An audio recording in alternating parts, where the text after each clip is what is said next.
વડોદરામાં હાથી દાંતની તસ્કરીનો પર્દાફાશ થયો છે। એસઓજીએ હાથી દાંતની તસ્કરીનો પર્દાફાશ કર્યો છે। ખાસ કરીને જે પણ આ વ્યક્તિઓ આ રેકેટ ચલાવતા હતા એમની ધરપકડ કરી લેવાઈ છે। એસઓજીએ યાકુતપુરામાંથી 2 લોકોની ધરપકડ કરી। આરોપીઓ પાસેથી 2 હાથી દાંત મળી આવ્યા। આરોપીઓ રિક્ષામાં હાથી દાંત વેચવા માટે ફરી રહ્યા હતા। હાથી દાંત વિદેશથી મંગાવ્યા હોવાની પણ આશંકા છે।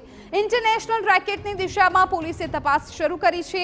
ઊંચા નાણાં કમાવવા માટે આ આરોપીઓ છે ફરી રહ્યા હતા। વન વિભાગ સાથે મળીને પોલીસે આ કાર્યવાહી કરી છે। આરોપી ઇરફાન શેખ અને આઝાદ પઠાણની હાલ તો ધરપકડ કરી લેવામાં આવી છે।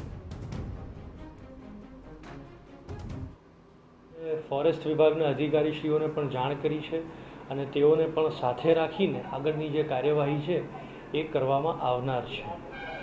વધુમાં એ લોકોએ અગાઉ આ પ્રકારના કોઈ વન્ય પ્રાણી અધિનિયમના કોઈ ગુનામાં કે એવી કોઈ તસ્કરીમાં તેઓ સંડોવાયેલા છે કે કેમ તે બાબતે પણ તપાસ અમારા તરફથી કરવામાં આવશે અને કોઈ વ્યક્તિઓને ભૂતકાળમાં કોને વેચ્યા છે, કોની પાસેથી લાવ્યા છે એના બાબતે પણ તપાસ કરવામાં આવશે।